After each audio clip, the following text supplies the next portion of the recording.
Chairwoman of the full committee, Dr. Foxx, for 5 minutes. Thank you, Chairman Rokita, and I want to thank all of our witnesses for being here today and sharing their expertise with us. Ms. Barnes, welcome back to the Education and Workforce Committee.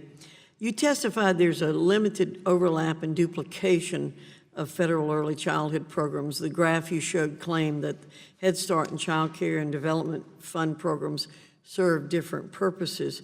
However, your testimony states that, quote, historically, early learning and child care programs existed separately with separate goals, but over time, the distinction between these two types of questions has blurred somewhat as policymakers seek to make educationally enriching care available to more children. If your findings indicate these programs' distinctions have blurred, then in a practical sense, does the difference between overlap or duplication matter? And as Dr. Stevens suggests, shouldn't policymakers look at the breadth of these programs in totality to determine the best use of taxpayers' funds in this space? Again, the overlap refers to programs with the similar goals, activities, or target populations. An example of both activities and target populations of overlapping would be Head Start and preschool development grants, which target, both of them, low-income children under 5 and provide slots for early learning. An example of programs that provide the same types of activities are the Early Intervention Program for infants and the preschool grants for children with disabilities. These programs provide special education services, both of them, but they target different ages of children 5 and under.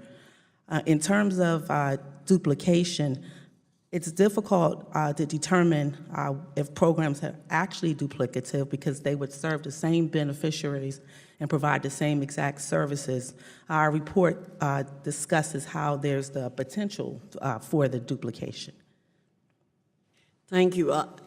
Having worked on these issues when I was in the state as the president of a community college who built a child care center on our campus and then worked in the legislature and served on Smart Start board in North Carolina, I've always been concerned about the duplication and also the expenditures and administrative cost.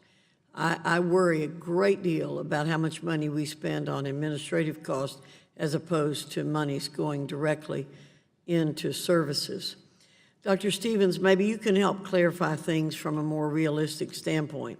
You testified that any setting a child is in, whether it be their home, a child care center, or a preschool, is inherently both caring for and educating that child.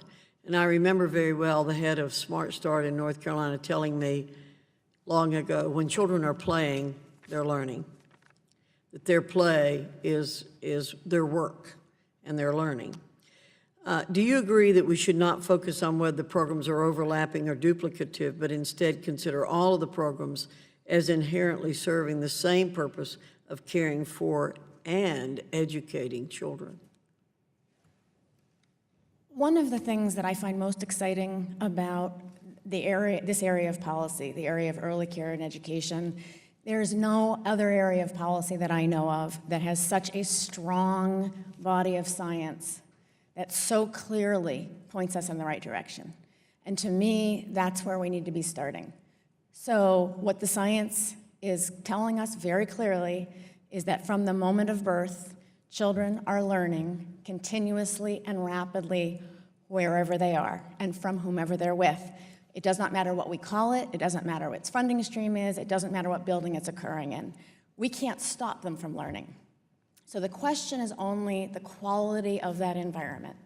I think the best way for us to be thinking about this is from a child, ultimately from a child-centered point of view, focusing starting at birth, which is when there are 4 million infants, 4 million children every single year begin and end their infancy. And what we know from science is that that is the most critical period of learning. So the bottom line is we need to be relying on the science to be making these decisions. Thank you, Mr. Chairman. I yield back. I thank the chair lady, Mr. Polis.